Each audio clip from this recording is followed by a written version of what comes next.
Welcome to the Marshall Pruitt Podcast, presented by Cooper Tires and supported by PNC Bank. It is our week in sports cars with Graham Goodwin. How are you, my dear friend?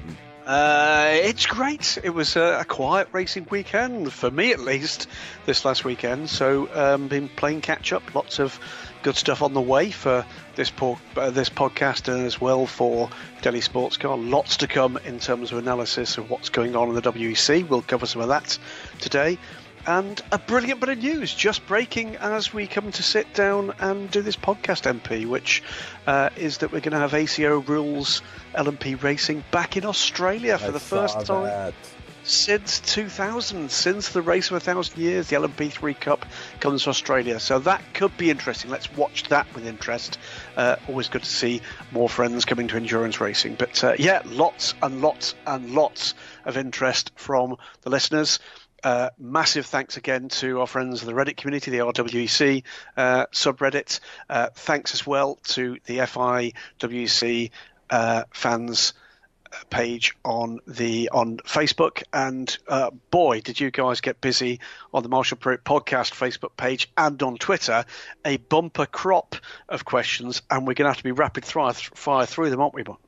Well, yeah, and so blame me, yell at me. It seemed like folks particularly enjoyed the 3-hour marathon podcast last week.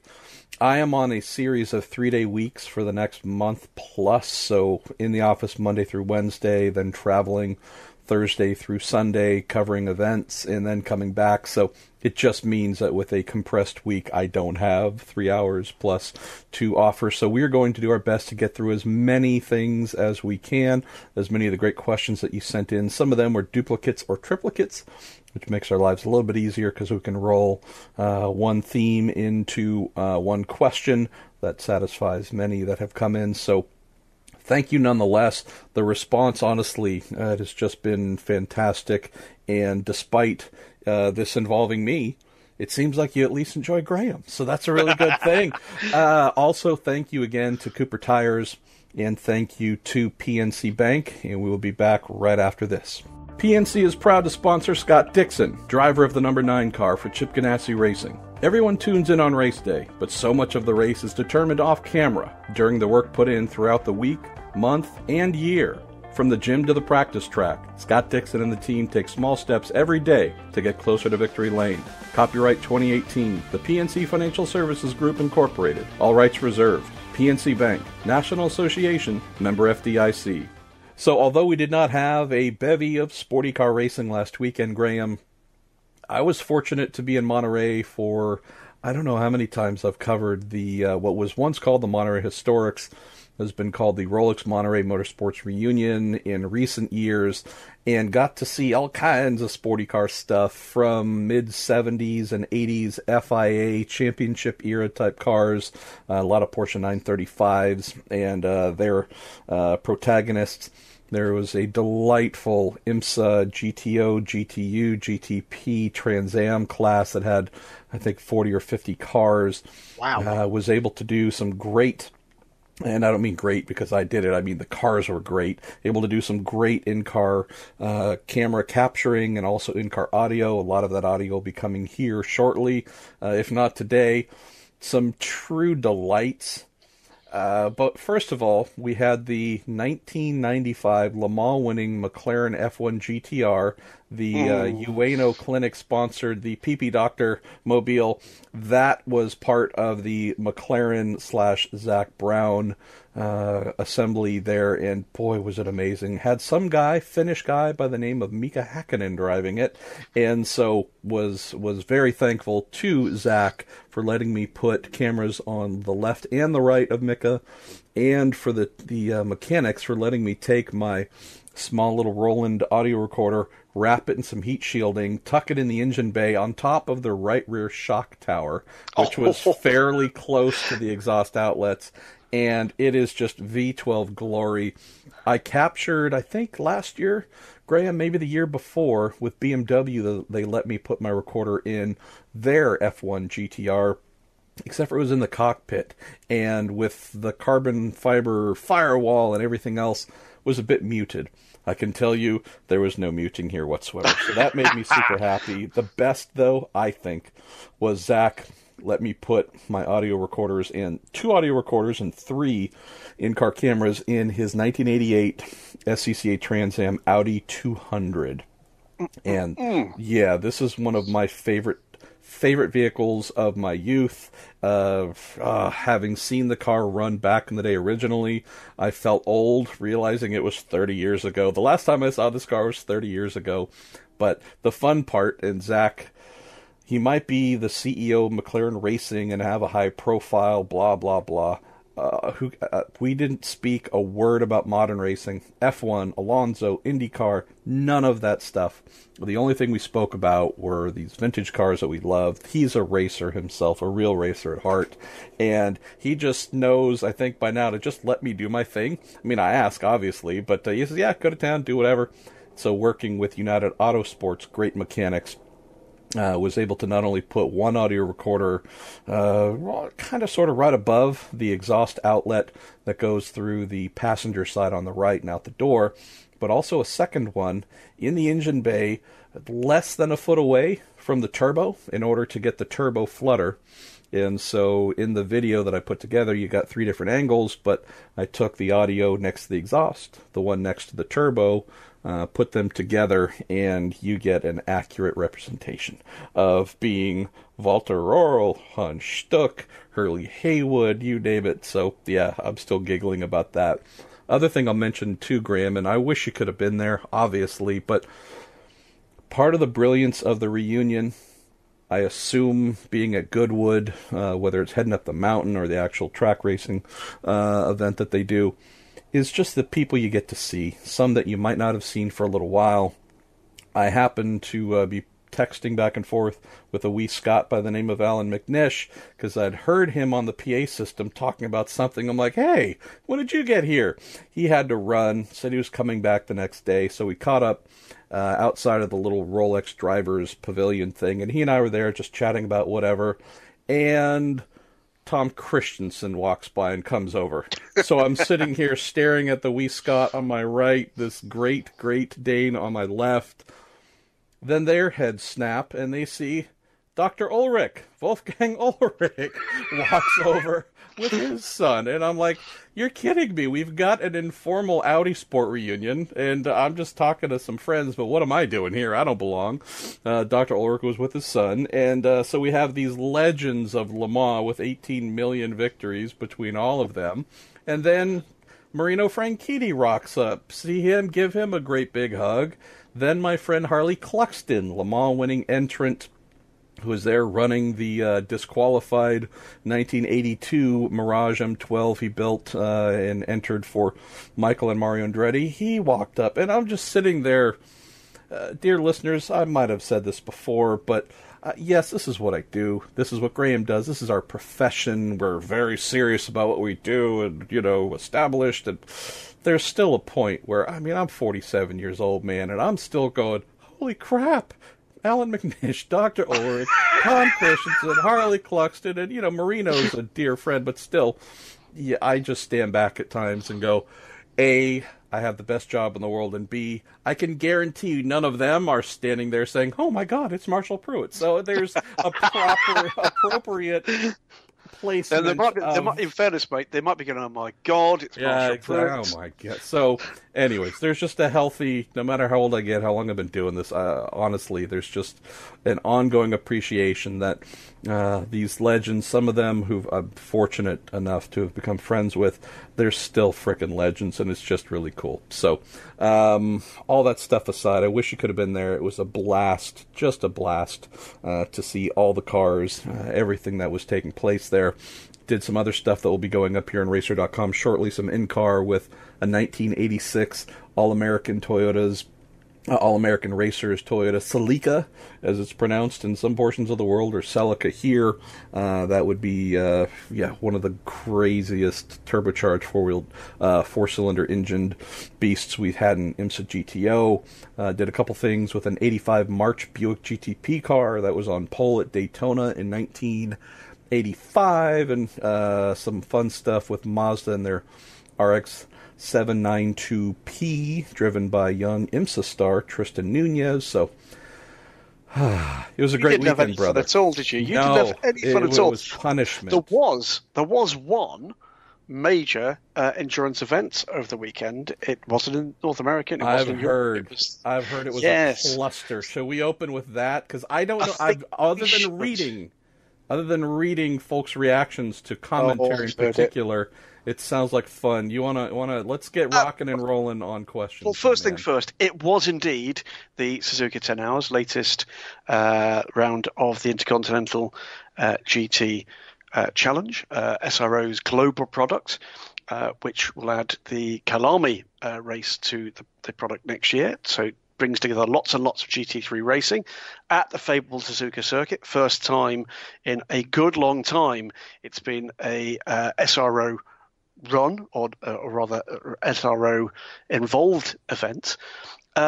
Great race, for what little I saw of it, I have to say. Good race. 1-2 for Mercedes-Benz. Excellent result for Mercedes-Benz AMG. Audi chased them hard at the end but couldn't quite make it. But it is fair to say that the principal thing that came out of this was there was a bit of a mess up, really. It wasn't an SRO promoted event. It was a Mobility Land promoted event. And I think SRO stumbled into a bit of a mess because whilst we're used to their events being on their GT World YouTube platform and elsewhere, free to view worldwide, with a pretty good standard of commentary, not so much here. And while some markets did get goodly portions of the race free to view eventually, others didn't. And the ones that did had, how can you put this, a rather unconventional commentary. It's part of the circuit radio broadcast there, and clearly not intended for an international audience. Basically, yes, one lady with a fair amount of information about what was going on and what wasn't, and someone else interacting with them, sort of local DJ style. Like what? Hey, there goes a pass in turn 3. No, not even that good. No, it was, and I don't like doing this because, I make part of my living from commentary, but it doesn't feel horrible, good to say. And we know that. So there's it doesn't feel good to say it was all round terrible. I will say this: room for improvement. 2 levels. There's 2 levels of response to it. One was, it would have been nice to hear from SRO that actually this was a bit of an error. I have literally zero doubt whatsoever that it will not happen again like that. And in fact, the full highlights of the race, over an hour, already up online on GT World with the excellent David Allison doing commentary on those as if he were there. But the reality was, on this occasion, it rather let that down. So actually, one of the very few occasions when I can honestly say there are very long periods where there was no commentary whatsoever, and that was probably better than the commentary you got. That's enough said. There is one question amongst others. We've had Right Turn Lover and I think it's Dennis Socek. If that's wrong, Dennis, to apologise, and Cookie Monster from the Reddit group, all asking about that. But also Cookie Monster asking about interaction with the stands with LEDs at night. Excellent stuff. And what can I remember about interaction with fans? Well, the Radio Le Mans bit was very often we got I remember being on the receiving end of one of them, and I've been the delivery end of one of them. And when you ask for a reaction from Radio Le Mans from the stands, it comes immediately, and it comes to a very surprising degree. It is pretty amazing to see a goodly proportion of a very, very, very large crowd responding to what they're hearing through their ears.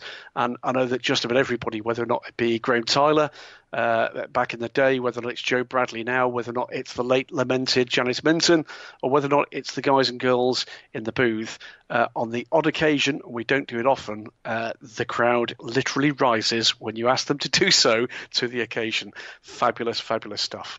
But anyway, Suzuka, great race. Poorly presented, I'm afraid, in that instance. Won't be a mistake that they make again. It is not their normal way of doing things, and I think they'll have learned the lesson and learned it very hard indeed. Enough said. So you, being the efficient man that you are, have grabbed all of the questions, tried to distill them into categories and whatnot. We have 8 pages of questions. So this, and again, it's awesome. It is truly awesome. And what I don't want to do is linger too long. I would rather answer more questions in a shorter capacity than the opposite. So let's start off with some items from the LMP1 category. Matthew Pig, do you think that EOT, equivalence of technology, needs looking at again? And I would say, Matthew, yes, and always. I wouldn't even qualify it with again. I would just say yes.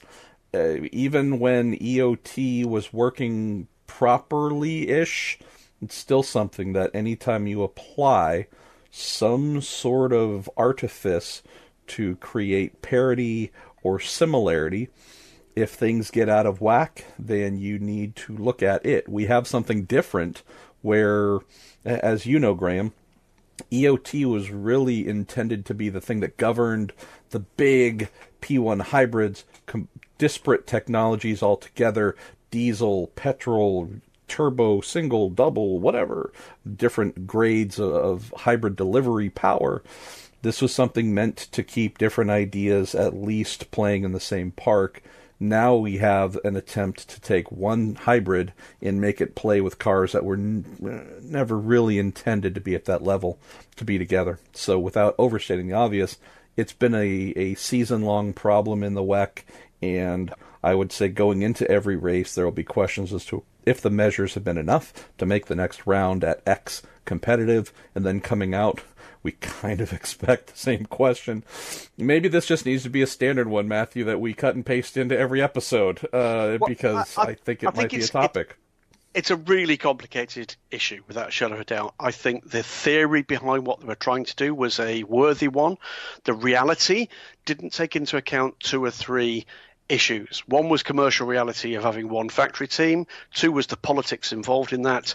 3 was the actual problem is not so much that the hybrid cars are faster over a given lap. The reality is that the non-hybrid cars are not that much slower over an individual lap, certainly not the kind of gaps that we're seeing in the race. And that's because of the mind-melting acceleration through and away from traffic that these cars are capable of. And when you've got races of 6 hours and longer, with the number of overtaking opportunities or necessities rather that come their way, that is what is causing a major part of the problem.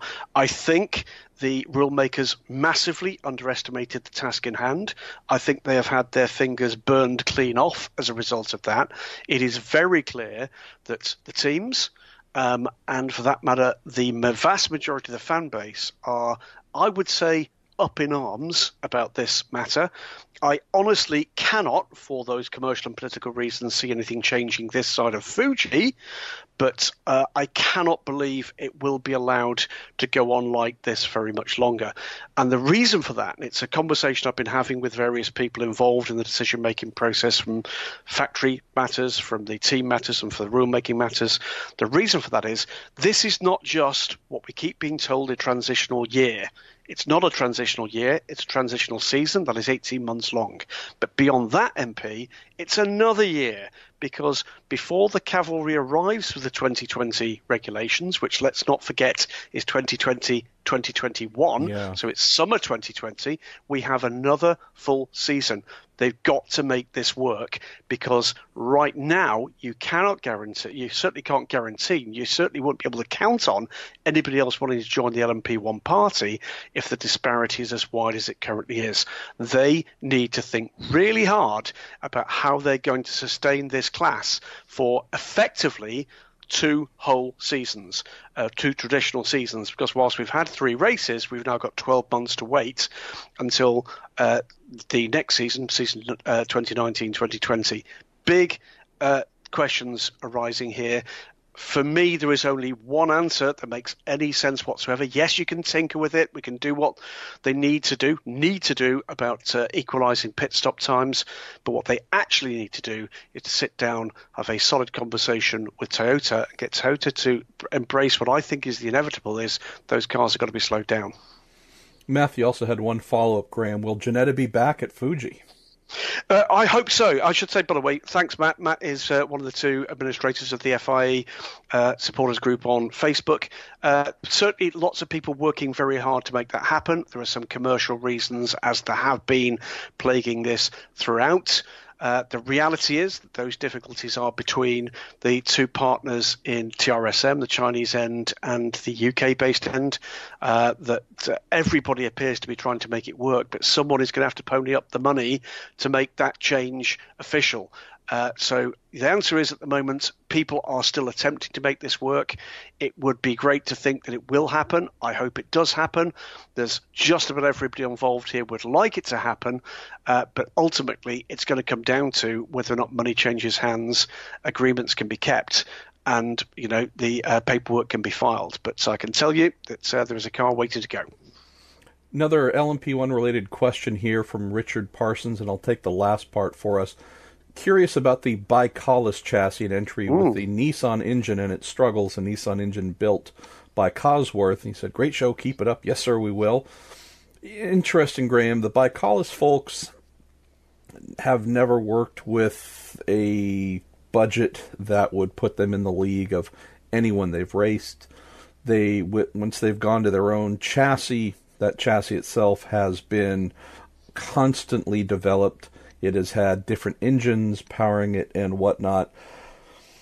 From the outside, I think if we just skip the lack of comparable funding and possibly lack of same technical depth, if you have something that's always changing, it's very hard to get the best out of it. I realize that part of development is searching for the best iteration of something.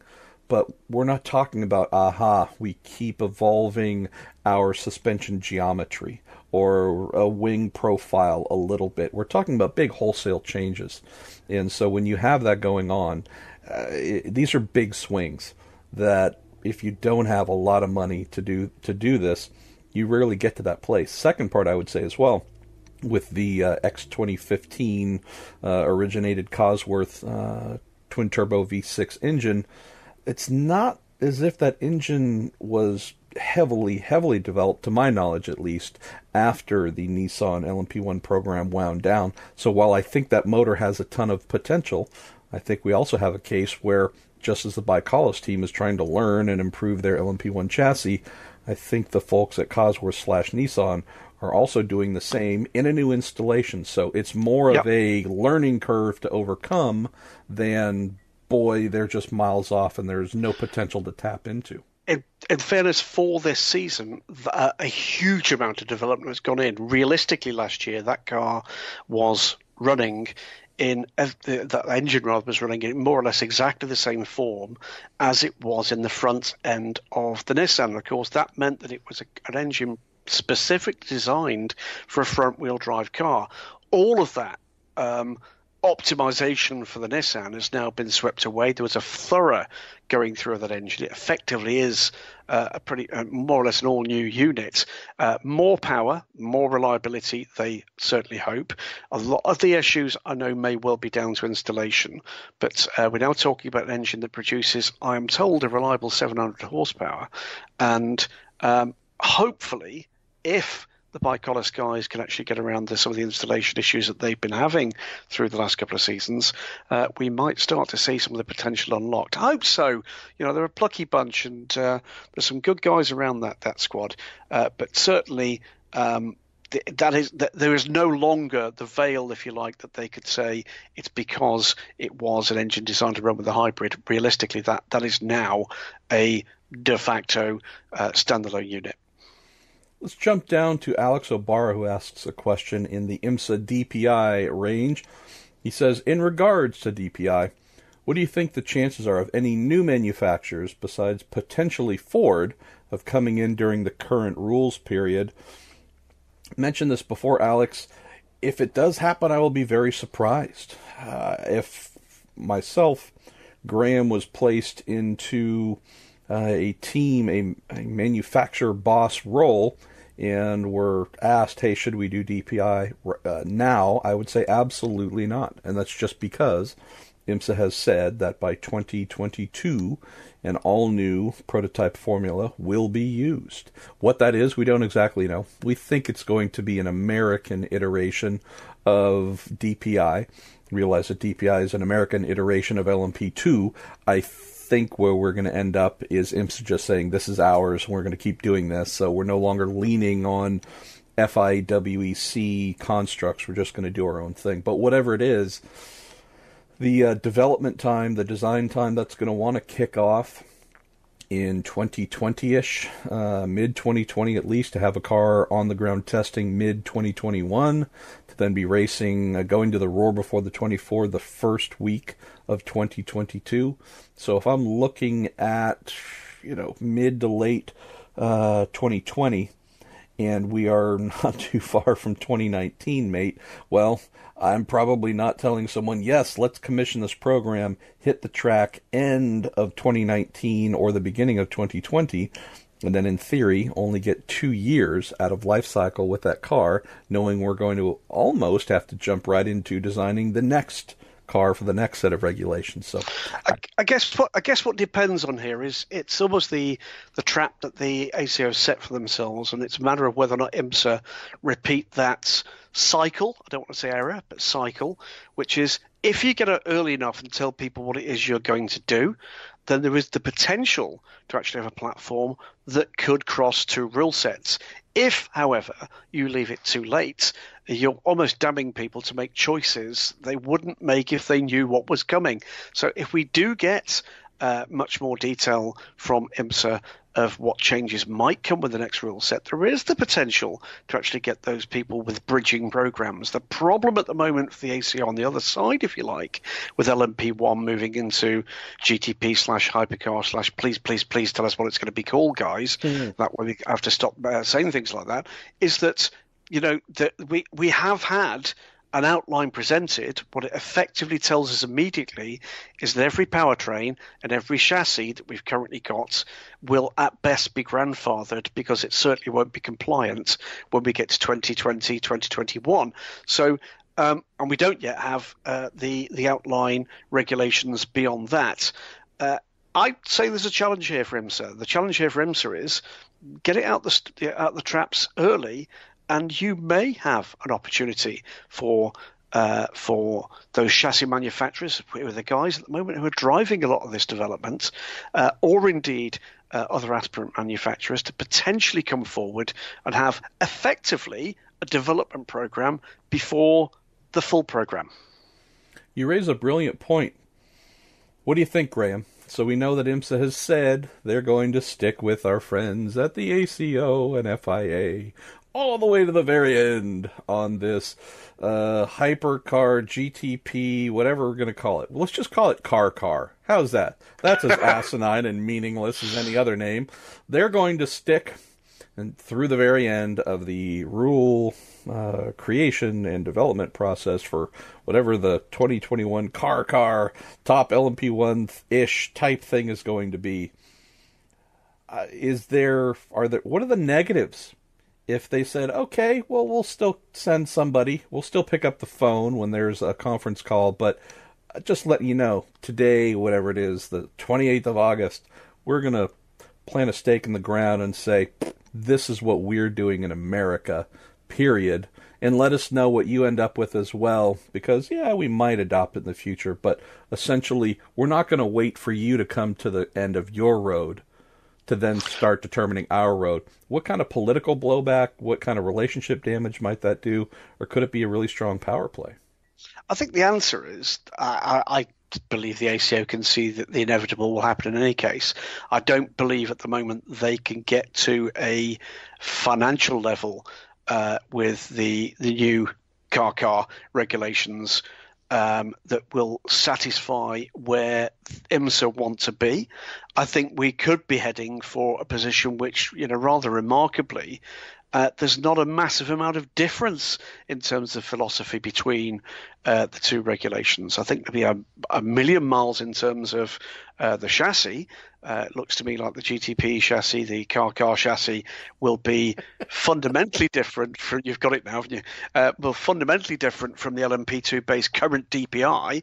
And if the DPI 2.0 retains that, which I think they probably will, because that's where you get a lot of the cost savings from, you could end up with a remarkable situation where there's not a vast amount of difference apart from the chassis and the aero. And it is a pretty remarkable situation, isn't it, where I know people are screaming at the moment at their selected streaming device, but what about hybrid? Sorry, guys, but there's no guarantee that DPI 2.0 won't do something not dramatically different. We don't know that yet, and there's been all sorts of rumours that perhaps they might, whether or not it be a standardised this or a bolt-on that. The reality is we could end up with DPI 2.0 and car being remarkably similar concepts, couldn't we? And yet still have missed the goal of a global formula. Car convergence. Yes, those are conversations that will be held. Oh, Lord, we're already spinning off into the guardrail here. All right, I'll take one more, and then why don't you grab 5 or 6? Let's go to LMP2, our man, Andrew of the Baxter tribe. Given the potential low interest in IMSA P2, talking about 2019, when we split By the way, classes, this is a great question. This is a really good question. It is. Why is the class visiting every track DPI visits? A reduced schedule would not only reduce budgets, which we've seen work wonders for the ELMS, removing a track like Detroit, which classes with Le Mans test day for a class, which awards a Le Mans entry, seems like an actual no-brainer. If you were making a reduced schedule for P2s, what would it be? He says, I'd suggest Daytona Sebring, Road America, Mo Sport, and Petit Le Mans. Detroit and Watkins Glen both dropped due to Le Mans timing. I think you not only are onto something great there, Andrew. I also hate the fact that I hadn't thought of this first, because I'm supposed to be thinking of these things for a living. Yeah, write it now before you put the podcast up. Yes, hold on just a sec. We're stealing ideas from our listeners. If I had a wider raised brow on this, Graham, I don't know what the P2 class is going to look like next year, which Andrew opens with. But if we're talking about 3 cars, then full-time. If we're talking about 3 cars, if folks are going to opt in for 3, then I figure let them play full-time and enjoy the show. If we are talking about feedback coming in for possibly 5, 6, 7, and folks saying, okay, but the costs are still brutally high. When I interviewed United Autosports co-owner Zach Brown, whatever it was, a month ago on the topic of P2 versus DPI, would you be okay if IMSA split the classes? Beyond providing his answer there, one of the justification points in saying I wouldn't support it is the costs of P2 are not drastically less than DPI. So his whole point was, look, if we're still paying more or less full boat for P2, but we're now second tier and really aren't expected to go for the overall win, tell me what I'm missing here for incentives, because I'm paying a lot, but getting less in terms of potential results. So if we're still in that position, Andrew, I would say, and folks are giving IMSA the feedback, telling them, look, we could be interested in doing P2, but boy, like Zach or maybe some others have said, cut that budget in half, and we'll be in for, this 5-6 round championship. I think you would see it. We already see it, Graham, done to some degree with GT Daytona, for example, where they try and, have tried, especially in recent years, to knock a couple of rounds off of the list just to reduce budgets there. Good points. There's a couple of other points, by the way, on LMP2, both of which actually revolve around this rules cycle from Forest GT on Reddit. Nate Detweiler asking about whether or not there's been any announcement, any thoughts about future of the current P2 with the upcoming 2020 LMP1s being based on a more road car-like feel to them. The answer is no. I think they've got all their available brain power being directed in the direction of LMP1 or car. And that will come along, other than to say that there is a fair amount of opinion around that perhaps the error that was made with LMP2, if an error indeed it was that perhaps they are a little too capable, a little too quick. So, we know that the newer top class of prototype look like they're going to be reeled in a tad. Whether or not that heralds a slight reeling in of the capabilities of the next generation of LMP2, we'll wait and see. I'll pick a couple. Let's go with a couple of GT questions. Adam Bowman asks, almost all manufacturers use a different car for their GT4, GT3 and GTE efforts. How come Aston Martin relies solely on the Vantage for all of their racing efforts? It was a policy decision made with the last platform, Adam, where they decided, because of course DBR9 and et al. Were based on the DB9 platform. There's all sorts of reasons why that made sense at the time, didn't make sense moving forward. Things like wheelbase, etc., optimum, the optimum platform for various formula, the majority of the tracks they go to, but they did make the decision to go with effectively their volume model, and very clearly with we've now seen the new GT3 out there testing, and the GT4 soon to follow publicly, that they're going to follow through with that. That is going to be the model that is, the one you're most likely to see on the street with Aston Martin. And you have to say, commercially, with Andy Palmer at the wheel of Aston Martin, and rumours, by the way, circulating today that he's going to be taking that company to the stock market, the answer is that it looks like Aston Martin Lagonda are flying along at the moment. So it looks like that is a policy that has paid, literally will pay dividends for them. Some guy called Percy, that is actually his login name. Win Percy, possibly? No, hold on. Absolutely. Feels like a few months ago there were rumours here, there and everywhere about every car manufacturer under the sun building a car to race in GT Pro, but almost overnight everything fizzled out. We stopped hearing anything altogether. What happened? Well, I can tell you about a couple of them. The public statements we've heard from the likes of Lamborghini, I think there is a degree of confusion. There's also some internal machinations within the VAG group, of which Lamborghini are part of that certainly they did have an evaluation of GT underway. I suspect that with what's been going on with the prototype formulae, that they're looking again at what their options might be. Will we see something coming forward in the near future from Lamborghini? Not sure at the moment. I think that's gone all rather quiet. I think they're pushing hard with their GT3 customer programs, and of course the opportunity to promote the brand through these major global races. And of course we're now getting to the stage where the Huracan is getting to be a reasonably old platform, so they're going to be looking at a next generation car. McLaren, Geneva show, we saw the Senna GTR, which rather mysteriously, you might have thought, had position lights on the door of what was a track-only customer car. Rubbish. Of course, that was a GTE car, and that was a very late business-led strategic decision by McLaren as a group to decide not to push the button on a GTE program.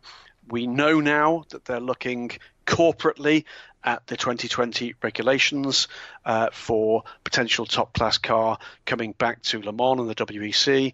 We know, too, that there's potential for some form of customer deal with engines for a DPI with United Autosports. That much we do know is in conversation, at least. It's like some guy named Graham Goodwin said that last week, I believe. Indeed.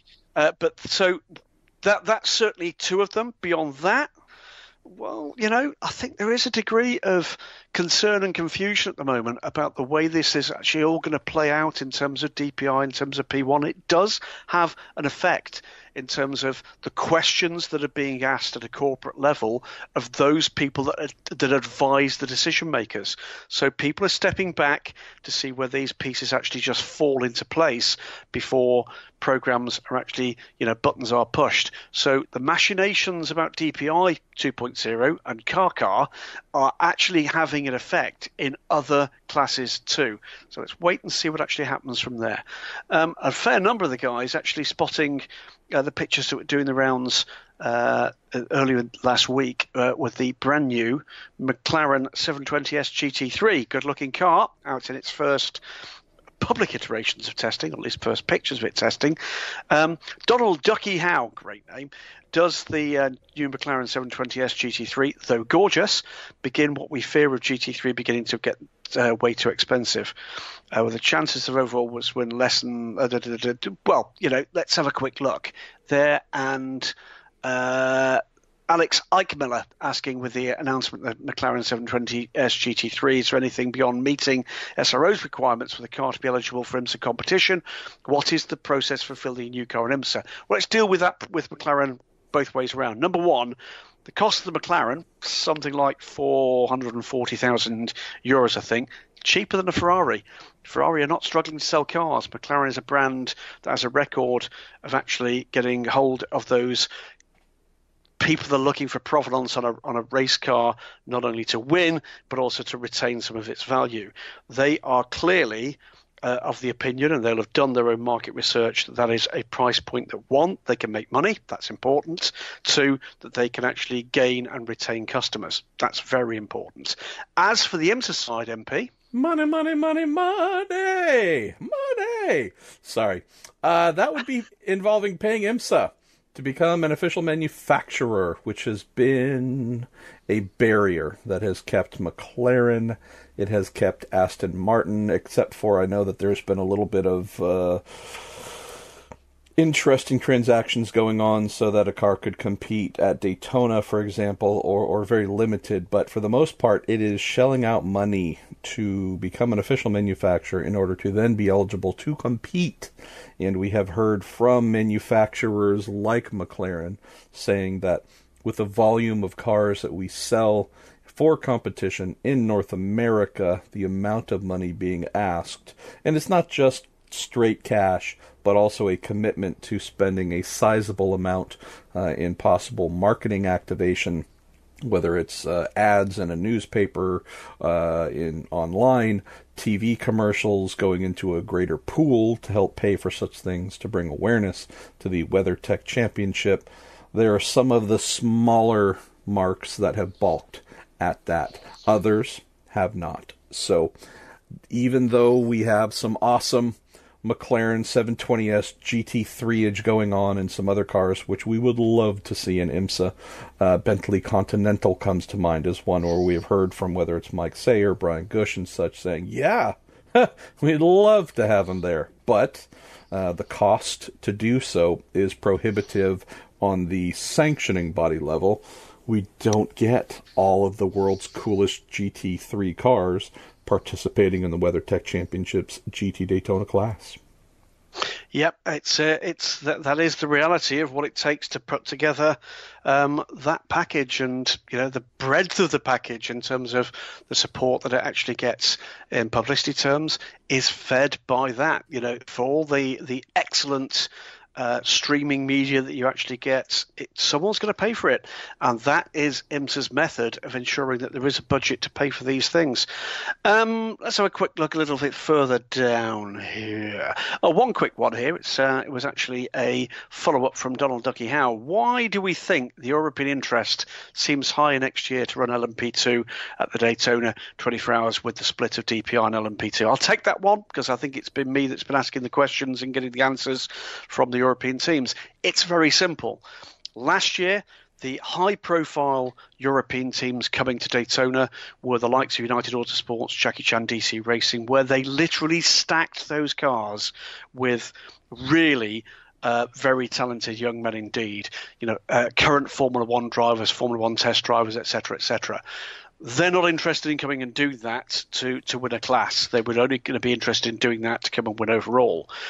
The fact that now you have effectively put a chain link fence and an oily dog and a rope around that set of regulations on Pro-Am means that those teams whose business model is very much different, a more traditional Pro-Am, that now don't feel as if to compete they have to go through the Rolodex and find last year's hot shoe from Formula 2 or someone at the back of the grid in Formula 1 that might want several thousand of your 2019 budget to come and do one race.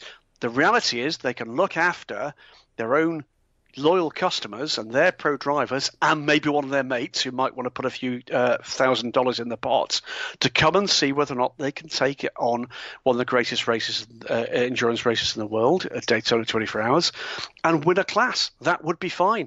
They'd love to have what Alec Minish hasn't got, which is a Rolex watch. Hashtag an oily dog on a rope. I have no idea where you get some of this stuff, Goodwin, but good Lord, it is worth the price of admission. You are a silly man. Where should we go next, my friend? Let's have a quick look. Driver rankings. This is a good one. Right Turn Lover and Michael Sorensen with something on a similar kind of theme. With the drivers keeping their grading during this season, are we likely to see WC teams go Super Silver hunting in the pre-Le Mans part of the Imsford ALMS season? Yes. It's a process that carries on all the way through. I have regular conversations with some surprising people in paddocks around the world asking, what I've spotted in my travels, with some of the junior and feeder formulas. And you will see some of the results of some of those conversations when you start to see, for instance, European Le Mans Series, squads coming together. I had a call from a representative of one driver last night to thank me for putting me in touch with the team he will be driving for next year. Michael Sorensen says, well, what about driver gradings, in particular in P2, the likes of Andrea Pizzitola, makes the Pro-Am concept look silly? I tend to agree. It's a cross we at the moment having to bear. I am a firm fan of actually taking the process, throwing it away and starting again and making it a lot simpler. I'm of the view that it should be just 3 ranks. It should be gold, it should be silver, it should be bronze. Gold is gold. It's a full professional driver. Silver, you've got to put some walls around it, but basically it is either a very young pro driver or someone who is aspiring to be a pro driver. And in bronze, it is people who are not earning a living doing this. However, my view is that if you want to go and stretch your competitive nature, like Simon Dolan, for instance, in Europe, then you should be able to opt to be a silver. You should be able to opt to be up to there to be competing with a different peer group level. I just think it needs another look. I think we've had it long enough now. The teams, the championships understand this process, but I think, Michael, you're right. I think it is being observed most often in finding the ways around it, and it's maybe about time we had a response to that. Rather than fiddling with the rule book, rather than making it more complex, which we're extremely good at doing, rather than having a process that just gets more and more confusing, let's do the thing we don't often do, throw it away, and if we're going to bring it back in a far more simple fashion. Surprised no one's come up with a T-shirt, Graham, of a bar of silver with a cape and just kind of a subtle... Silver. Super silver. Yes, that would be a wonderful little thing. Let's have a bit of fun here, because we do get some good fun questions. Rob Chalmers says, Graham and Marsal, you're leading the GT class, and you look in the mirror. What would you rather see? A BMW-sized Ford GT... or 10 Ford GT-sized BMWs? I would rather see one BMW-sized Ford GT, because it'd just be hilarious to have something that swollen and ridiculous looking. The thought of having 10 BMWs behind me, yeah, I'm thinking I would not have a lot of body panels left if I had 10 of those things to deal with. So I'll go with the one BMW size 4 GT. I'm just telling you, they're not getting by me if I'm in front of them. I'm telling you right now, I would employ my normal computer gaming tactic of, yep, you can come there, but you're going to end up in the wall. I don't play fair.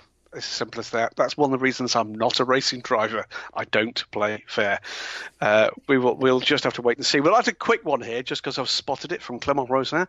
With Aston Martin absent from ELMS racing this year, when, if at all possible, do you think we might see Beach Team MR racing under ACO rules racing again?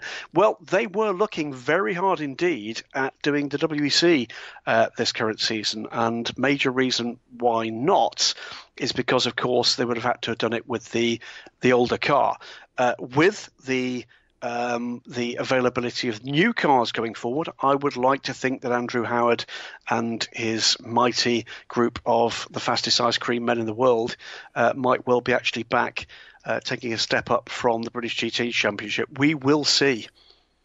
Let's see. I'm just trying to... We've got 8 pages, so I'm trying to find something. Oh, there was a Gerard Neveu, Pierre Fillon, and Scott Atherton sighting last weekend at in Monterey at WeatherTech Raceway Laguna Seca. I'd spoken with Scott, so I knew he was there. Then someone showed me a photo of Scott speaking with Gerard and Pierre, and boy, I wish I'd been there because I would have really wanted to listen in or eavesdrop or something like that. I think they went to... Was it Pebble Beach last week as well? Yeah, they bought... I think they were there too. Yeah, I think they bought an old Porsche 962 that was up for auction.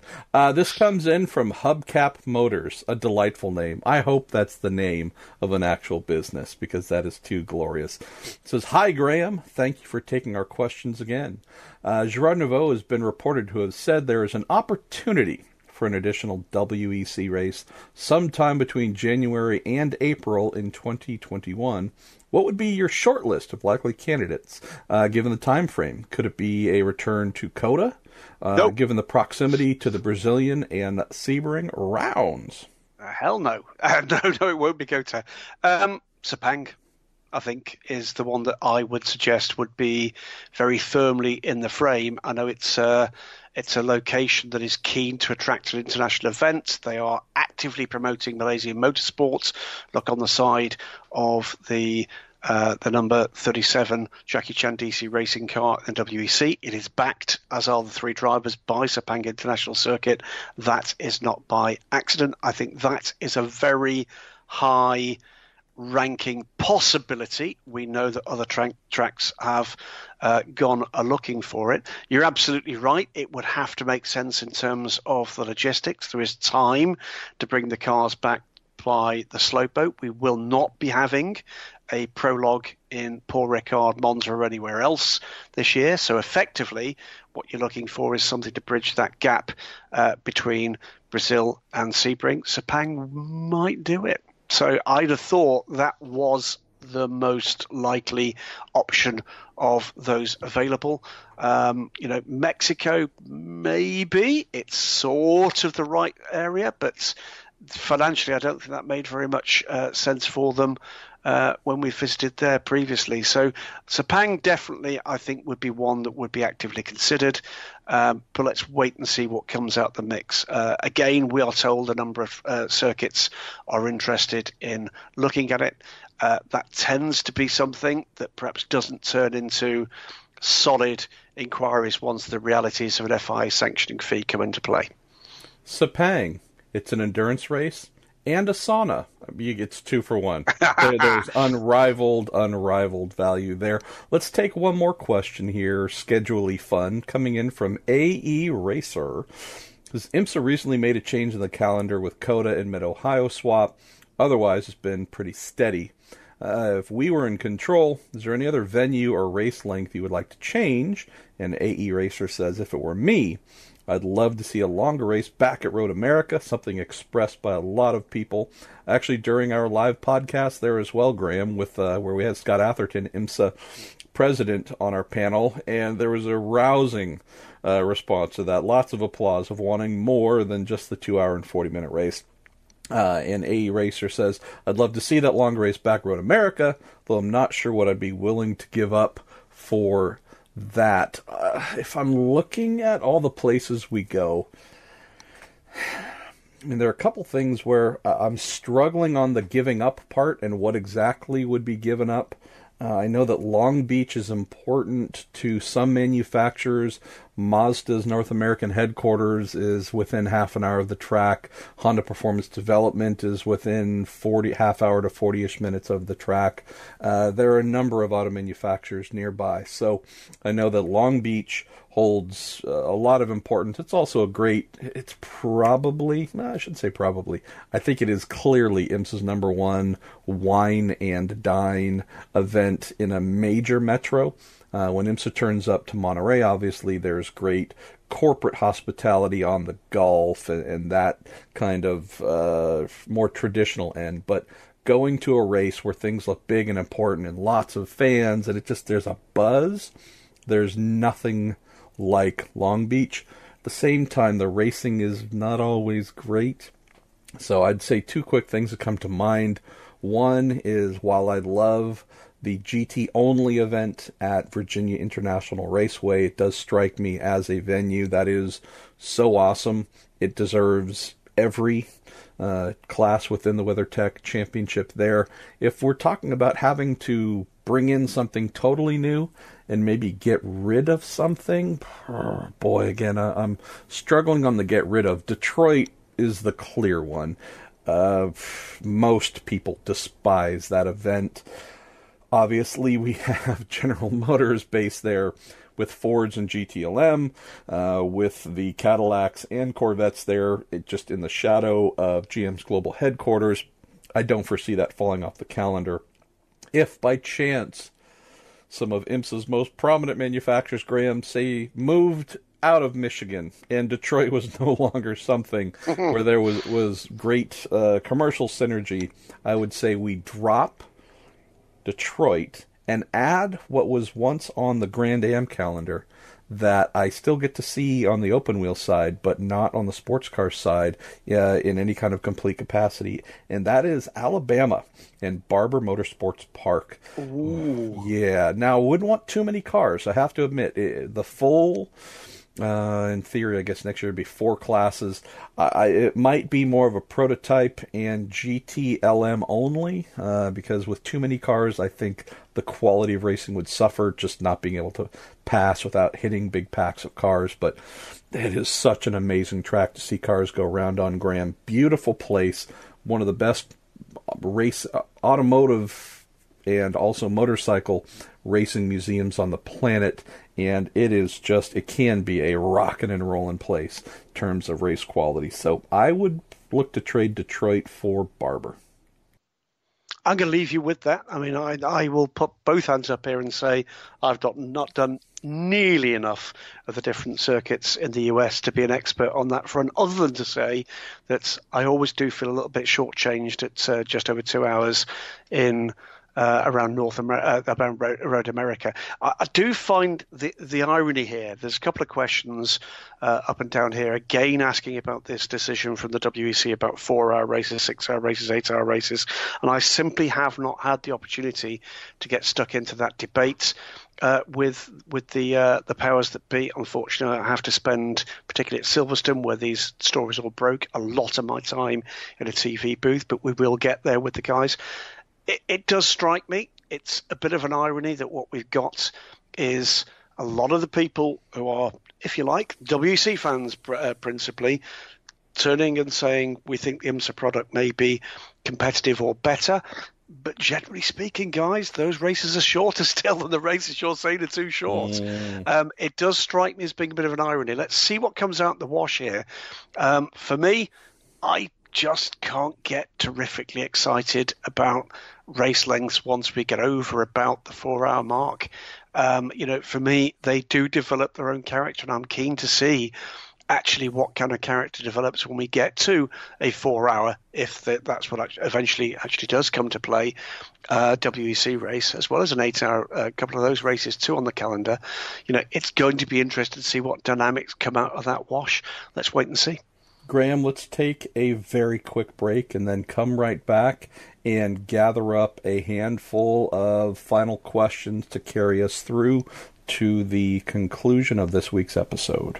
PNC is proud to sponsor Scott Dixon, driver of the number 9 car for Chip Ganassi Racing. Scott knows that the road to victory lane starts today. Copyright 2018, the PNC Financial Services Group Incorporated. All rights reserved. PNC Bank, National Association, member FDIC. All right, our pal Shea Adam, she of excellent word talking into microphones during sporty car races fame, sends in some sort of fun question each week, and she has not disappointed. Shea says, you can forcibly ride swap any 2 drivers in NASCAR and F1. Who and why? For me, Daniel Ricciardo and Kyle Busch. I can't help feel that Daniel would blend well to the American culture and that Kyle would be faster than people expect. That's a good one, Shea. I completely agree on good old Danny Rick. I think he is so mentally adaptable that you could put him in anything and he'd be game for it, whereas not every driver, not just F1, but in many disciplines, just they kind of like the same thing. They like their sandwiches with the edges cut off, and they want exactly this, and it's just consistency. Ricardo strikes me as someone where you're like, oh, okay, unicycle racing, I'm in. A hybrid unicycle racing, sure, even better.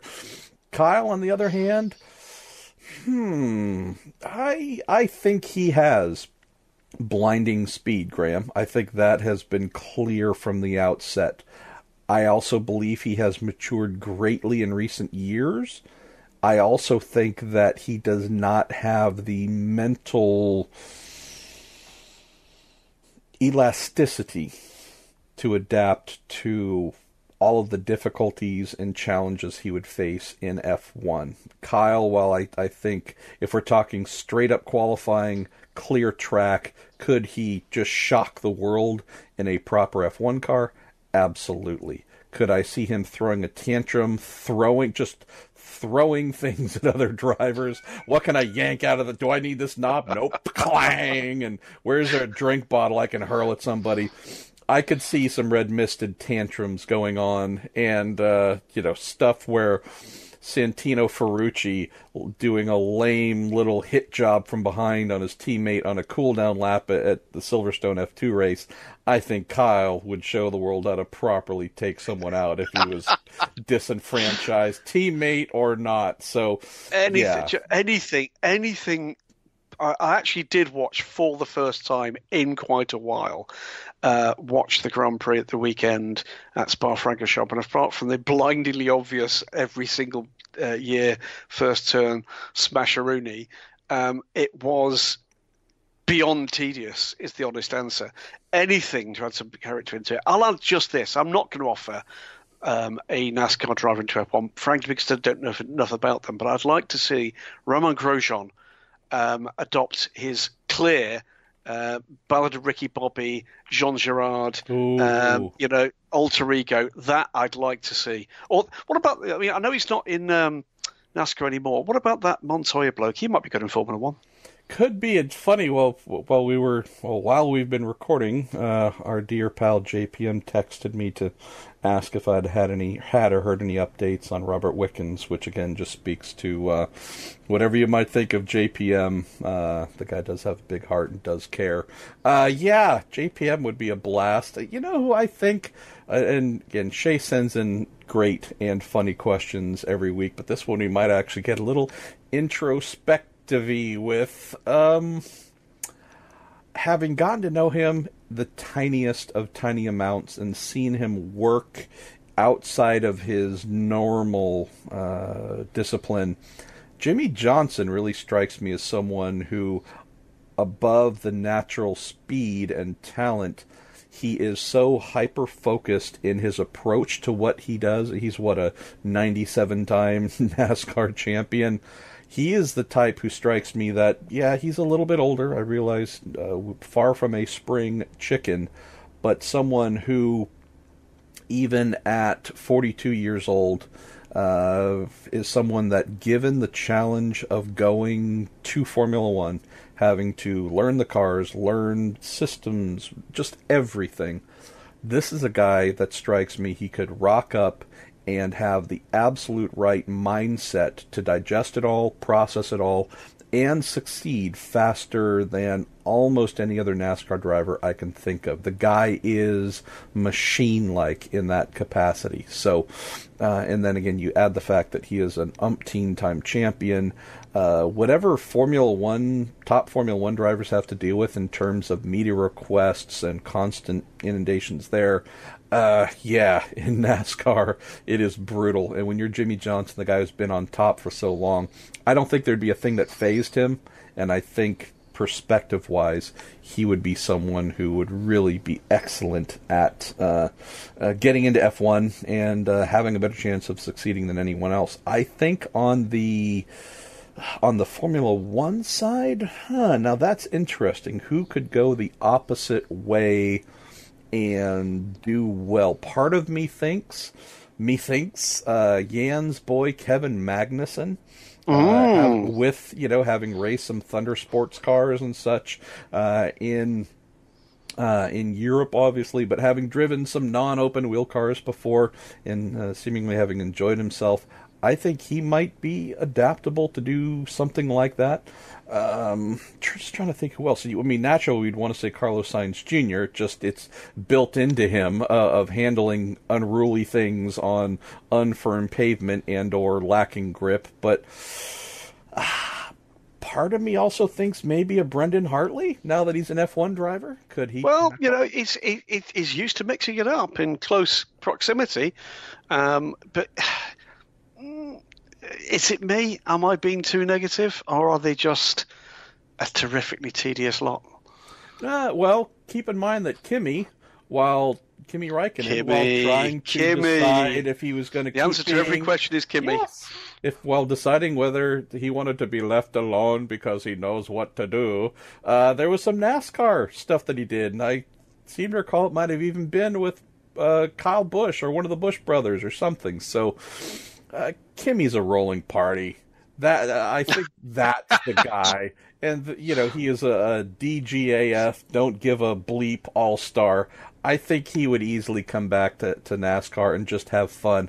I don't know if he'd want to do the 38 weekends per year plus testing, but if we were able to sign him up for 10 or 15 races, just show up, have a couple of drinks, party like hell, get into some crashes, get into a couple fights, get a couple of bad tattoos, have a few teeth knocked out, go home, rinse, repeat 10 or 15 times. Kimi's the only one that stands out to me who could probably live the NASCAR lifestyle and really go home happy with it. So, well, let's just rattle through another couple of the more light-hearted ones. Nathan Brown says last week we had referenced an old Depeche Mode song and Doc Martin boots. So with that in mind, I ask you this: what music are you listening to at the moment? Well, other than the music of your voice, Graham Goodwin. Thank you. Oh, see what I did there? I actually had to reboot my computer because Skype was giving me the middle finger, so I didn't open up iTunes. Let me go back to see what I most recently played. While you're doing that, I'll tell you what I'm looking at because it's reasonably pertinent. I actually went and bought my daughter some music the other week, and it was one of those 2-for-1 deals, and I picked up the soundtrack from Baby Driver, which, by the way, if you're looking for a fairly recent movie which mixes really some excellent tunes in with the action beautifully, well, either the Guardians of the Galaxy films, which are genius in terms of introducing a new generation to all the tunes, Baby Driver I thought was fantastic. So yeah, thoroughly enjoying the a huge mix of tunes there, including my all-time favourite band, which is a band you may or may not know of, MP, called The Damned. Yes, I love The Damned. That's a wonderful band. Well, according to iTunes, I have been listening to most recently the late but just one of the all-time great DJs and music producers, Jay Dilla. The Cars, I went back and bought their first album. I loved the Cars growing up, so I've been listening to that quite a bit. Band of Horses is another one. Danger Doom, which is a little combo act, a hip-hop combo act. Mastodon, Aretha Franklin, and what else? I'll just throw a couple of other ones. It seems like I've been, and this is actually a really serious window into my brain, Graham, which is sad, so people cover your ears or take cover. The way I search through music is I will have the band name that comes to mind, and I will go to that, whatever the name is, and I will then tend to wear out the letter of whatever the first name of that band is. So, as I'm learning here, I don't remember which one I went to first, but the band, The Music, I've been listening to a lot, along with Morrissey, McCoy Tyner, Massive Attack, and Mastodon. So, yeah, as you can tell, Idiot Pruitt, yes, Marshall Mathers Pruitt, Eminem. Apparently, I got stuck on the M's recently, and yeah, there's more for me to walk through. So, I don't know if that's the least bit entertaining, but it's also very sad. At least an opportunity to understand my brain and its malfunctions. We'll finish off with a couple of the more light-hearted ones at the end of this one, very end of this one. But let's just rattle through a couple of LMP1s. Stuart Hart, how is Super Season and the 2019-2020 winter season affecting teams' planning? Are we likely to see teams joining WC mid-season in hope of getting a Le Mans 19 entry? We are going to see some guest entries, more news on that in the coming months. But no, you are not going to see any further full season entries, simply because that isn't allowed by the rules. The whole point here is you commit to a full season and you get your two Le Mans races. But we will see some guest cars. We know that one or two people who've requested guest cars have been turned down because one or two races are full. More news on that one as well. Any news and any updates from Roke, Orica, Dallara, etc. about the new GTP regulations in terms of timelines and interest? It's all going to be governed by the budgets that come out, in particular where we look towards the potential for privateer entries. Everything else in terms of privateers, other than what ultimately the figures are going to be concerned, is going to be covering fire. So what you should be looking for coming forward is a figure of 50 million euros per two-car team or less. And if you don't get that, you're not going to be getting much of a privateer entry at all, if any. So, yes, we've got that, all we're talking about here in terms of which factories might line up behind those regulations. And, whilst, yes, correctly, there have been a couple of tales of doom, it's not quite as doom-laden as some would have you believe. And I did overhear somebody who was telling tales of doom having to apologise to one of those manufacturers for misinterpreting their lack of attendance at a meeting. Should always go and ask them first, dear colleague. But beyond that, what does it cost to go racing with a non-hybrid LMP1 car? I can only give you the figure that was given to me by Hugh de Schonack. It is that 15 million euros. That is, he says, the absolute upper limit, that beyond which you will not get any takers whatsoever. And his actual view was that you're looking, a couple of tens of percentage points lower than that if you're going to get multiple takers. So you're talking somewhere between 10 and 12 million for a two-car season at the moment. John Sable says he's been surprised by how many teams have jumped in the formula despite it only having a lifespan of 3 calendar years. Quite correct. Then we get into three other questions. Is it Turdinen? That's either a slight misnomer or it's slightly Finnish names. That's the name for Finnish turkey, yes. Absolutely. If they developed an LMP1 to non-hybrid rules, how much faster would they be compared to the current field? A lot faster. Why? Because they've got the money to spend on the engine technology and they've got the money to spend on the aerodynamic technology, and they're darn good at it. If you'd seen their facility, you would understand why I'm actually giving you that answer. The answer there is that they are good at what they do. They have excellent resources, and they know how to use them to the best of their abilities. As to the GTP and hypercars, yes, all the focus has been at the moment, correctly again, on the is Toto going to do it If it happens, yes, they are. Aston Martin, highly likely. McLaren, possibly, probably. Others, let's wait and see. But beyond that, then you get into the fact that this is where they've been, let's say, clever. Hypercar means hypercar. It means concept car. It means all sorts of other things might come into it. Don Gregory says he's read recently about Colin Collis and Collis' team starting potentially a new hypercar program. Do you have any news if he could be constructor? No reason why he shouldn't be, is the honest answer.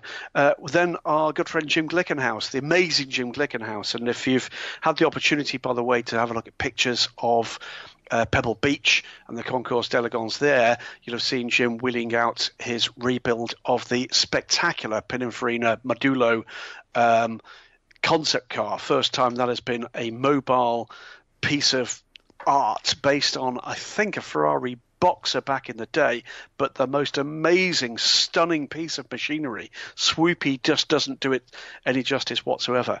But Jim Glickenhaus, keen to see whether or not there's a way in for his aspirant, very much US-based Mark. Could that be a way forward into the new regulations for that sort of operation? Why shouldn't it be? You know, might we see the likes of Koenigsegg or Pagani? I think unlikely, but never say never. If you've got somebody that just wants to go and do it, can persuade a racing operation to put a program together, can persuade the operating company to deal with the IP issues, these are the kind of things that might emerge. Are they definitely going to happen? No. Might they? Yes. Announcing the death of a category before we've even seen the rules does seem to me to be a bit of a fool's errand. Let's wait and see. Let's give it the opportunity to breathe, and let's get the hard questions asked around the money, after which we can start talking about numbers. I'm going to grab two here that are somewhat related. First one from Joe Izzo. Said Marshall mentioned silhouette possibility for GT cars, and that was my personal desire to just have that become a thing again, a popular thing. And Joe says, back in the 80s and 90s when I was involved with the team, we were able to cross over in series. Most likely, I'm guessing that would be Trans Am and IMSA GTO. He said we would run Trans Am or IMSA GTO American Challenge where it was cost effective. Any chance IMSA thinks about this to help car count? That would be a big fat no, Joe. Unfortunately, no. The days of, hey, we're going to build something in our shop, fabricate it by hand, make cut steel tubing, make box frame, whatever, come up with some fun exaggerated bodywork and go play with it. That is the domain of the SCCA Trans Am series, which still is going forth, although not as big as it once was, but still awesome. But no, I've heard nothing about IMSA considering that. And then Corey says, morning, gentlemen. My question is this. If you could add a vintage IMSA car to the GTLM platform, which one would it be? And I'm going to go right back in Joe's direction, having seen it last weekend. I would say Mazda's 4-rotor IMSA GTO RX-7. And not only because it was awesome and fast and looked amazing, but because it sounded so incredible, Corey. So if we're talking about trying to bring something that would spice up GTLM, although it doesn't really need any spice because it's already amazing, a quad-rotor car making your ears just smile and bleed in the shape of an RX-7, that to me would be just kind of sort of the best thing in the world. I really thought you were going to say the Audi 200 for a moment there, but clearly not. Well, it would be nice. The same hymn book here. I mean, the folks would expect that. In a similar vein, by the way, asking about the tube frame thing, DC3, again, one of our Reddit contributors, thanks, guys. Since retirement, the Gibson LMP2 in the WEC and the old PC cars in America, haven't seen any open-top prototypes in high-level sports car racing. Do we think they'll ever return to the sport? Has that curtain closed for good? The latter. Just look at the hysteria that followed the first corner incident at Spa and the debate about the halo in Formula One. Frankly, if it was a choice between closed cockpit cars and adopting an open cockpit car with something that looked like that, I'd go for a closed cockpit car every single day of the week. For no other reason forgetting for a moment, and I don't mean that in a dismissive fashion, forgetting for a moment the safety aspects of the device, the reality from my point of view is it just gives you a better proportion looking vehicle. I'm not going to get into the ins and outs of Halo. I don't like it. I'm not going to offer an opinion as to whether or not it would have meant serious injury for the gentleman concerned at the weekend. It's for others to judge. But in sports car racing, yes, I think unfortunately it is the end of open top cars for the very foreseeable future, and closed top cars it's going to be, and it's all to do with the safety debate. But why not convertibles? Right? You're in the car, you're racing, you're having fun, you reach up to the top, you wind the little crank, and you just open the roof a little bit. That'd be nice, wouldn't it? Okay. We did have some years ago, by the way, very, very unusual to see an open top car in GT racing currently. But some years ago, in the early years of the Morgan Aero 8, which had various iterations of racing version, we did have a couple of Cup class versions of that in the British GT Championship. And one of those cars, it may have been its first race. Clearly, some of the assembly hadn't been what you might have hoped at Donington Park, and roaring down the straight, or the straightaway, as Matthew Guy Richard last year was asking us what that means, off blew the top. And they did allow that car to race in topless form. Obviously, it's got a full roll cage in the car, but did race without its hardtop. I am so disappointed in you, Goodwin, for failing to mention the all-time greatest open-top GT car, the Cannibal. The Cannibal. It's back again. We did. Was it Daytona? Was it where the BMWs lost its roof? Am I right? Boy, that is sounding. Yeah, that is sounding familiar. And I just happened to pull up. First of all, we've had a self-imposed limit of mentioning BOP 3 times per episode. I think we haven't. Have we even used one in a question or a conversation? Well, we use EOT. We've never said an EOT limit. I don't know if we've gotten into BOP. It's so much more fun. But I'm thinking we're now up to almost one Cannibal reference per episode. So maybe the opposite here. We must find at least one reason to mention the Cannibal per episode. Gotta be done. And I just brought up when the car's for sale page here at Fantasy Junction, and which is actually based very nearby here in the Bay Area.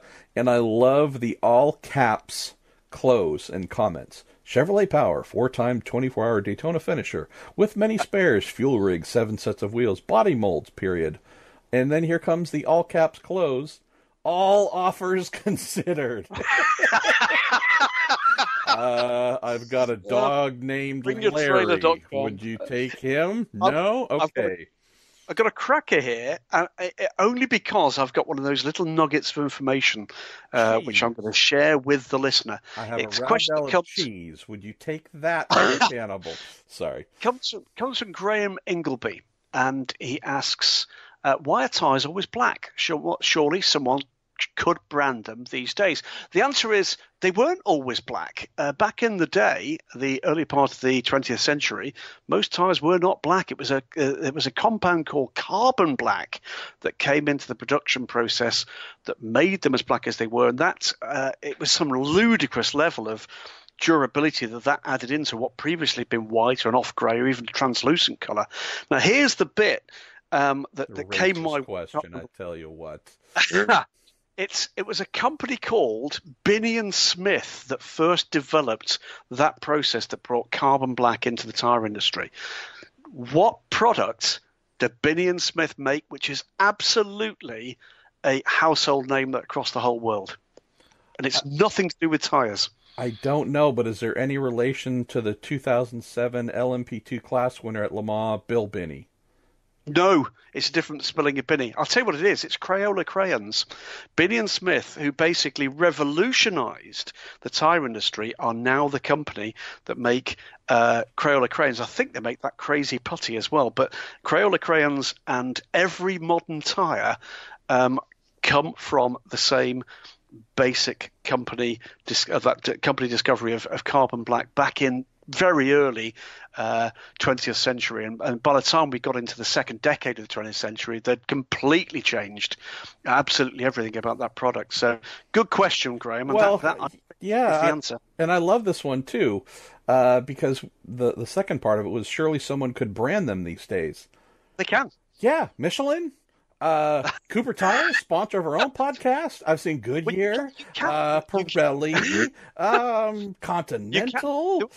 There is I remember that this came up before, because there may have been Pirelli said something about offering these things. There's another reason, by the way, that it would be frowned upon to actually have different coloured tyres, because actually it leaves a hell of a mess on the road. It leaves a hell of a mess. You don't want multicoloured racetracks and roads. If you look at the racetracks with a different kind of vision on it. I remember walking along the Yas Marina circuit before the Golf 12 Hours 2 or 3 years ago. And as you walked under one of the overbridges there, look up, and it is spattered with bits of tyre debris. You're not one or two, hundreds and hundreds. And it's when you're down at track level, particularly when there's been track action, you see the kind of the debris and actually the damage that's done by the kind of the tyre break off, the tyre rub off on these things. Imagine that in every colouring Crayola's rainbow. It would be a bit of a trip, wouldn't it, really? So there were some great photos from Formula One in 1986 or so, and it was the Benetton team, and this was shortly after they'd taken over the Toleman F1 effort, sponsored by Benetton, obviously, but using Pirelli tires, I believe, and it could have been 85, I might be off by a year, but Benetton, known for their colors, had painted at least the sidewalls of some of the tires and left them out, and they looked glorious. And it really did make me think, well, that would be just a fun thing to do for different style and design and livery and such. Hey, is your car purple? Well, why not paint the sidewalls purple? And then obviously apply the tire brand logo on top of that. But I really appreciated that. And there were some folks who took great photos of just a little bit of tire artistry being done. I don't think it lasted very long, but it looked great. And not on the actual tire carcass itself touching the ground, but just the sidewall. So I thought that was purdy and whatnot. Okay, speaking of purdy and whatnot, Mr. Graham, we've got probably about 5 minutes to spare. Okay. Why don't we try and find one or two that I've got a couple. Are fun and or fitting of our vaguely lucid brains. Well, I've got a number here that you've not got because they were latecomers. Okay. Hold out on me. Okay, right. It is one from Jeremy Charette and one from Lee Tucker. Jeremy Charette. Graham, 1,000 thanks for saving my last name from Marshall Pruitt butchering a couple of weeks ago. That's outrageous. Man. No, really. Like many of us, his automotive obsession began with cars he could fit in his pocket, Hot Wheels and Matchbox. This is a subject close to my heart. If you could see what I can see from where I'm standing, you'd understand why. If you could pick any sports car, old or new, what would you love to see immortalised in toy boxes, imaginations everywhere? I should explain. In my not a shed, my office here, I have two very narrow window ledges, and they just about fit Hot Wheels size cars, about 1/64th scale on them, and both are indeed lined with various near or actual race replicas from all around the world. And if you ever see me at an airport, you ever see me, you will see me walk into toy stores or supermarkets and just have a shuffle through. There's what I'm looking for at the moment because I know Hot Wheels have done an Acura NSX GT3 and I've not got it yet. But I have probably 100 of these things, going all the way back to the 50s and including some of the lovely little Spark models they do. So some very contemporary LMP1 cars, the Delta Wing they've done, an LMP2 Alpine.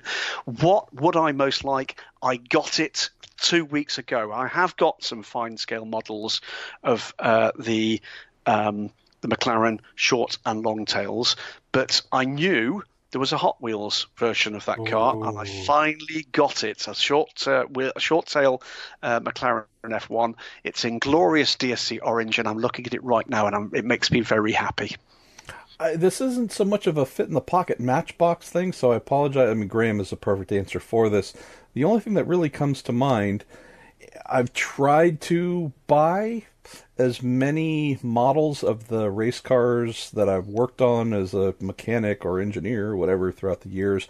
Unfortunately, I worked for a lot of smaller mid-sized teams, which means that we were kind of crappy and didn't do many things to deserve having models made of the things that I worked on. But the one that I really did want and saw was finally available and got, which further proved how silly I am sometimes, Graham, is having been a Mechanical? part. Well, now look, I would buy the car outright if I could and have that as a one-to-one scale. You can get a model mechanical. Yes. You can get a model mechanical.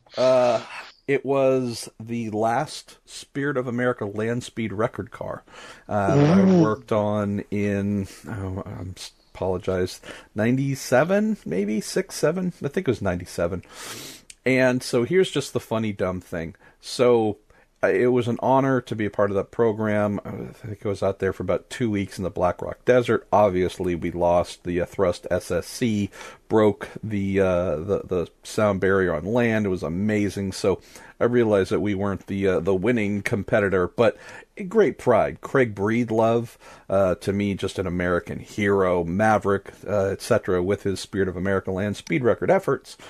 So when I finally saw that a scale model of the final 96, 97 era Spirit of America jet car was available, I'm like, oh, this is great, amazing.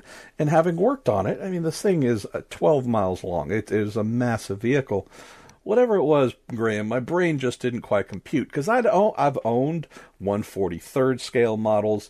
By then, I'd had a number of 1/18th, and I'm trying to remember, but whatever size they said that it was, I was like, okay, great. And it might have been 1/18th, whatever it was. I just remember finally seeing it for sale in a memorabilia shop and going, okay, hold on. Because this thing, even at scale, was, freaking up taking half of the room. And so I believe I ended up buying one. But it was just one of those things where in my head, I'm like, oh, that's cute. I'll get a little scale version of it. Now it's like, well, we need to build an extra wing on the house to fit this thing. Because even in scale, this thing's a giant. So that's one that I really love. Really, really, well, really I've actually literally, while you were telling that tale, just forwarded to you an email I received last week from the publisher of a new, soon to be published rather, Craig Breedlove biography. The Fast Life of Cars of Racing legend Craig Breedlove. Apparently an approved biography. So that could be interesting moving forward, couldn't it? That maybe one to bring to another show once I've had a chance to read it. Right, what else have we got here? Take us home, Mr. Goodwin. Here we go. Lee Tucker. What races would you consider must attend? I've been going to the Daytona 24 Hours since I was a kid.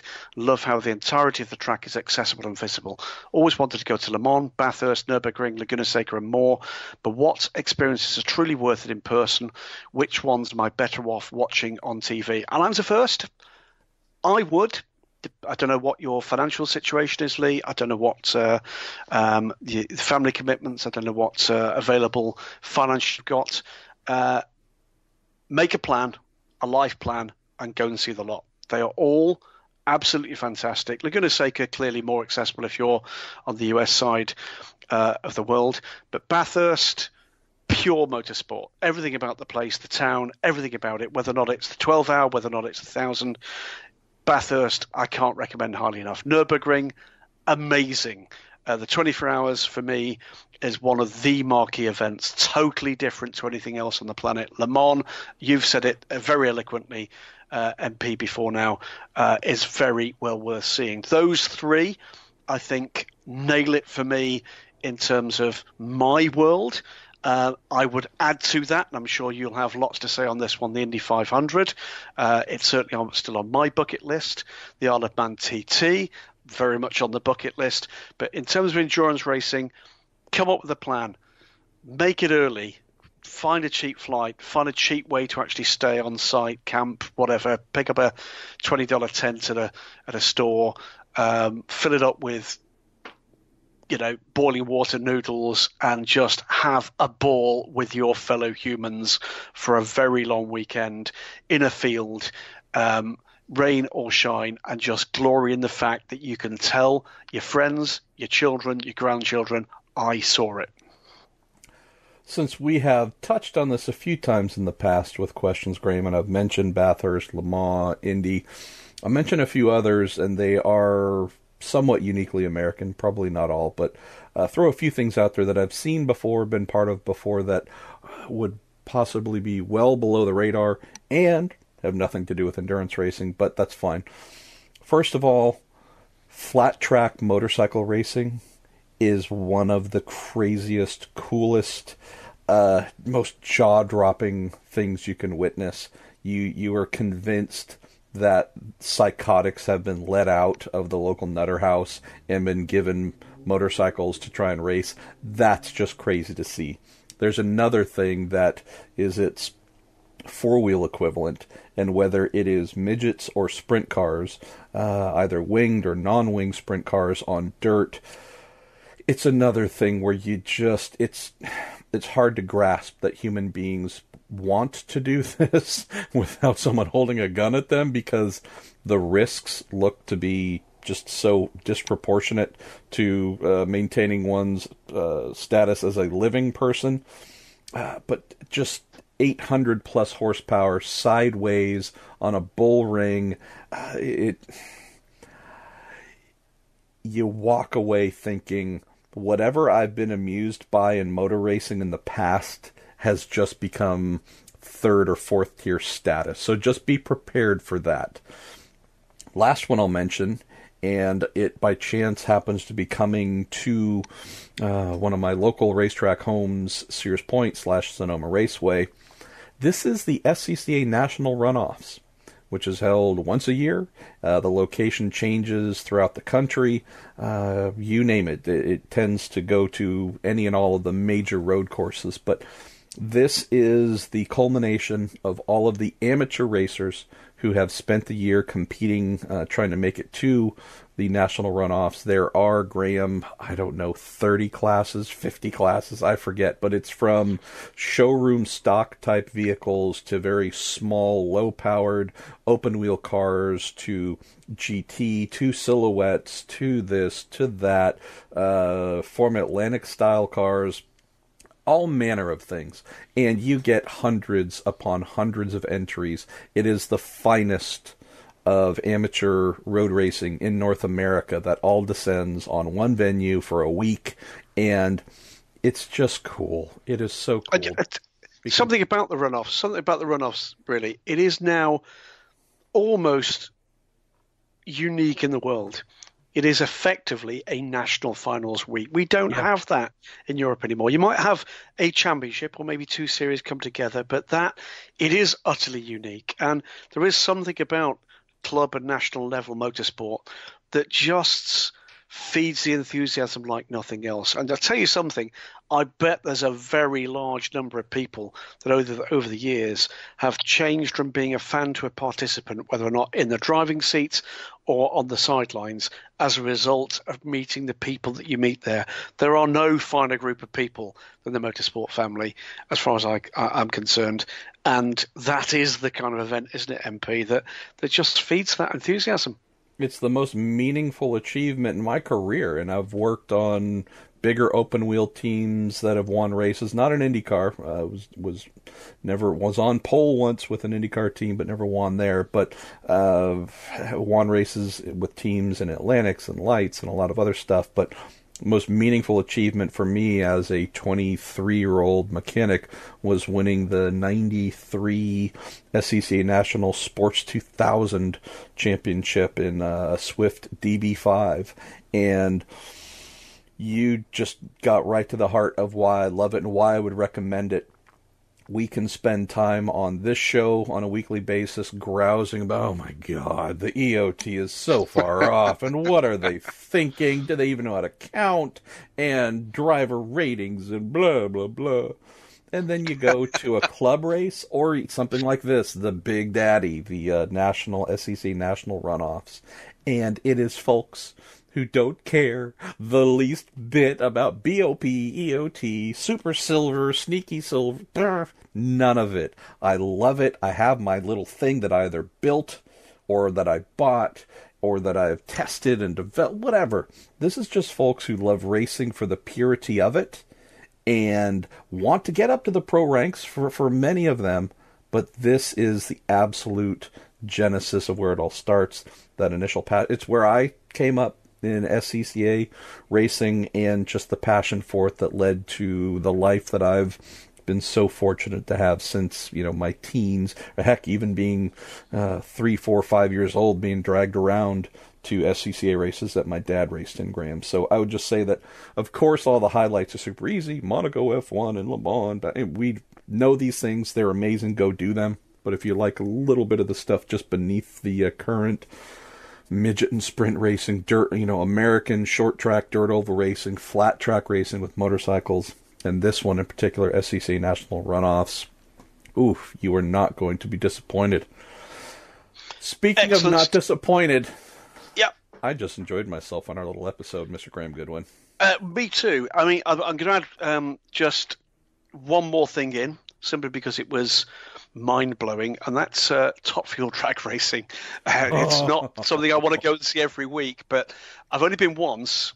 Thank you, Chuck Dressing. Spent a fantastic afternoon in the company of the dear departed Bob Snodgrass at Gainesville, and watched the Top Fuel cars literally explode. Astonishing stuff. If you get an opportunity to go and see it, go and see it. If it's something you want to keep going to see, great. I'd love to see it again. I don't feel as if I need to do it every week.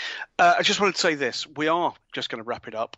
Apologies we've not got to a number of the questions. If you want us to have another crack at it, please submit the same question again. Don't feel it's not that your question hasn't made the mark. We just run out of time for the number of questions that we're getting.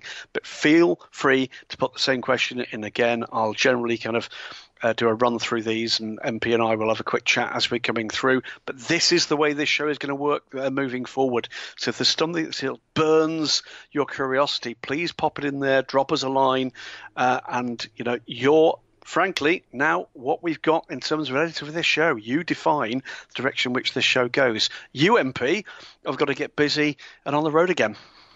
Yeah, on a flight, 7 a.m. flight Thursday morning to Portland, with IndyCar returning to Portland for the first time since 2007. Home Sunday night, then in the office Monday through Wednesday, then down to WeatherTech Raceway Laguna Seca Thursday morning for 4 days of IMSA.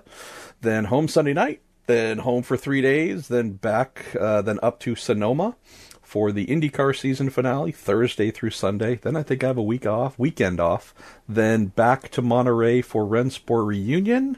And then I think I've got a weekend off after that. Then Petit Le Mans, and then the runoffs after that. And then kind of sort of mid-October is an off season. I can't wait. I can't wait. Yeah. So not by next week's show, but by the week after, I will have driven and hopefully not destroyed the fastest car I'll have ever have driven in my life. I'm not going to tell what it is yet, because there's still a little bit to do to actually make this happen. But by the time I speak to you for the second time on your travels, I will have done that. And I've done that on a Grand Prix track that is not in the UK. Wow. Well, I'm a big fan of Porsche 924s, so I can't wait to hear back on the report. Mr. Goodwin, you are a riot, and don't forget, everyone, hashtag oily dog on a rope. That is Graham's new one from this week. I don't think I made up a word. I usually make, last week I think I made up trank when I was trying to say track. I don't know if I made one up this week, so I've failed you, dear listeners. I apologize. But maybe next week I can get tripped up and my old lips might not produce the word that my brain is saying that it should. All right, I am Marshall Pruitt. That is Graham Goodwin. You're listening to The Week in Sports Cars on the little podcast named after me, supported by both Cooper Tires and PNC Bank, and we'll speak to you next week.